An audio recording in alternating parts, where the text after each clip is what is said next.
നമസ്കാരം. അസർബൈജാനിലെ ജോഫയിൽ ഹെലികോപ്റ്റർ അപകടത്തിൽ കൊല്ലപ്പെട്ട ഇറാൻ പ്രസിഡന്റ് ഇബ്രാഹിം റൈസിയുടെയും ഒപ്പമുണ്ടായിരുന്ന വിദേശകാര്യമന്ത്രി അമീർ അബ്ദുല്ലഹിയാൻ ഉൾപ്പെടെയുള്ളവരുടെയും മൃതദേഹങ്ങൾ വടക്ക് പടിഞ്ഞാറൻ ഇറാനിലെ നഗരമായ ഠബ്രസിലേക്ക് കൊണ്ടുപോകും. അപകടസ്ഥലത്ത് നിന്ന് റെഡ് ക്രസന്റ് പ്രവർത്തകർ മൃതദേഹങ്ങൾ കൊണ്ടുപോകുന്ന ദൃശ്യം പുറത്തുവന്നു. രക്ഷാപ്രവർത്തനത്തിന് നേതൃത്വം നൽകിയ ഇസ്ലാമിക് റിപ്പബ്ലിക് റെഡ് ക്രസന്റ് സൊസൈറ്റിയുടെ മേധാവി പിർ ഹൊസൈൻ ഖോലിവാന്ത് ആണ് ഠബ്രസിലെ രക്തസാക്ഷികളെ അടക്കം ചെയ്ത കിഴക്കൻ അസർബൈജാൻ പ്രവിശ്യയിലെ പ്രത്യേക സ്ഥലത്തേക്ക് മൃതദേഹങ്ങൾ കൊണ്ടുപോകുന്ന വിവരം അറിയിച്ചത്. രക്ഷാപ്രവർത്തനം അവസാനിപ്പിച്ചതായും അദ്ദേഹം ടെലിവിഷൻ പ്രസ്താവനയിലൂടെ അറിയിച്ചു. IRCS പ്രവർത്തകരും സൈന്യവും സംയുക്തമായിട്ടാണ് രക്ഷാപ്രവർത്തനങ്ങൾ നടത്തിയത്.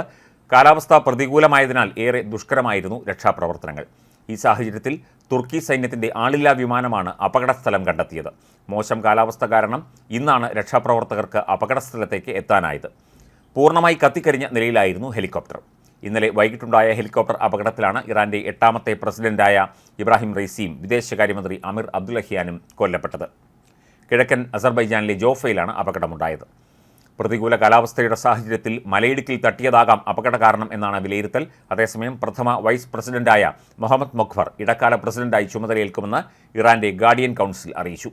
ഇസ്ലാമിക് റിപ്പബ്ലിക് ഓഫ് ഇറാന്റെ ഭരണഘടനാ പ്രകാരം പരമോന്നത നേതാവിന്റെ അംഗീകാരത്തോടെയാണ് മൊഖ്ബർ പ്രസിഡന്റായി ചുമതലയേൽക്കുക എന്നും ഗാർഡിയൻ കൗൺസിൽ വക്താവ് ഹാദി തഹൻ നാസിഫ് അറിയിച്ചു. ഇതിനുശേഷം 50 ദിവസത്തിനകം പുതിയ പ്രസിഡന്റിനെ കണ്ടെത്താനുള്ള തെരഞ്ഞെടുപ്പ് നടക്കും. ഇടക്കാല പ്രസിഡന്റ്, പാർലമെന്റ് സ്പീക്കർ, നീതിന്യായ വിഭാഗം മേധാവി എന്നിവരടങ്ങുന്ന സമിതിയാണ് തെരഞ്ഞെടുപ്പ് നടത്തുക. പ്രസിഡന്റിന്റെ മരണത്തിൽ ഇറാന് ആശങ്കപ്പെടേണ്ട സാഹചര്യമില്ലെന്നും ഹാദി തഹൻ നാസിഫ് പറഞ്ഞു. രാജ്യത്തിന്റെ ദൈനംദിന പ്രവർത്തനങ്ങളെല്ലാം തടസ്സമില്ലാതെ തുടരുമെന്നും അദ്ദേഹം കൂട്ടിച്ചേർത്തു.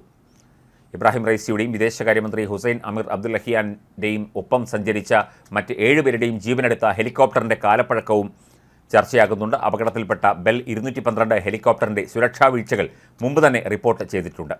ഫ്ലൈറ്റ് സേഫ്റ്റി ഫൗണ്ടേഷന്റെ കണക്കുകൾ അനുസരിച്ച് 8 മാസം മുൻപും ഒരു ബെൽ ഹെലികോപ്റ്റർ അപകടത്തിൽപ്പെട്ടിരുന്നു.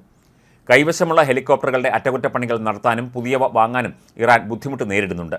സൈന്യത്തിന്റെ പക്കലുള്ള ഹെലികോപ്റ്ററുകളിൽ പലതും കാലഹരണപ്പെട്ടതാണ്. ആവശ്യത്തിന് പുതിയ ഹെലികോപ്റ്ററുകൾ ഇല്ലാത്തതിനാലാകും സുരക്ഷാ പ്രശ്നങ്ങൾ റിപ്പോർട്ട് ചെയ്തിട്ടുള്ള ബെൽ 212 തുടർന്നും ഉപയോഗിച്ചത്. കൂടുതൽ ഭാരം വഹിക്കാനുള്ള ശേഷിയും ഡബിൾ എഞ്ചിൻ സൗകര്യങ്ങളും ഉണ്ടെങ്കിലും പലപ്പോഴും അതിൻ്റെ 2ാമത്തെ എഞ്ചിൻ പണിമുടക്കാറുണ്ടെന്നാണ് പ്രധാന പരാതി. ഇറാൻ പ്രസിഡന്റിന്റെ മരണത്തിന് മുൻപ് 2023 സെപ്റ്റംബറിൽ മറ്റൊരു ബെൽ 212 ഹെലികോപ്റ്റർ UAE തീരത്ത് തകർന്നു വീണിരുന്നു. ആ അപകടം ആരുടെയും ജീവൻ കവർന്നില്ല. എന്നാൽ 2018 ഉണ്ടായ സമാന സംഭവത്തിൽ 4 പേർ മരിച്ചതായി ഫ്ലൈറ്റ് സേഫ്റ്റി ഫൗണ്ടേഷൻ റിപ്പോർട്ട് ചെയ്തിട്ടുണ്ട്.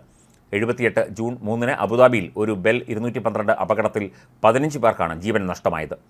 ഇന്ന് ആഗോളതലത്തിൽ സർക്കാരുകളും സ്വകാര്യ ഓപ്പറേറ്റർമാരും ഉപയോഗിച്ചു വരുന്ന ബെൽ 212 ഹെലികോപ്റ്റർ വിയറ്റ്നാം യുദ്ധകാലത്ത് വ്യാപകമായിരുന്ന UH-1N ട്വിൻ ഹുയിയുടെ സിവിലിയൻ പതിപ്പാണ്. ഇന്ന് ബെൽ ടെക്സ്ട്രോൺ എന്നുപേരുള്ള ബെൽ ഹെലികോപ്റ്റർ 60കളുടെ അവസാനത്തിൽ കനേഡിയൻ സൈന്യത്തിനു വേണ്ടി വികസിപ്പിച്ചതാണ്. 2 ടർബോ ഷാഫ്റ്റ് എഞ്ചിനുകൾ വന്നതോടെ കൂടുതൽ ഭാരം വഹിക്കാനുള്ള കഴിവ് അതിനുണ്ടായി. 71 ഔദ്യോഗികമായി പുറത്തിറക്കിയ ബെൽ 212 അമേരിക്കയിലും കാനഡയിലും അതിവേഗം ആരാധകരുണ്ടായി. പക്ഷേ ഇന്ന് ബെൽ 212 പഴയ പ്രതാപമില്ല. കൂടുതൽ മികച്ച പതിപ്പുകൾ ഇറങ്ങിയതും നിരവധി അപകടങ്ങൾ റിപ്പോർട്ട് ചെയ്തതും ബെല്ലിനെ വില്ലനാക്കി മാറ്റിയിരിക്കുകയാണ്.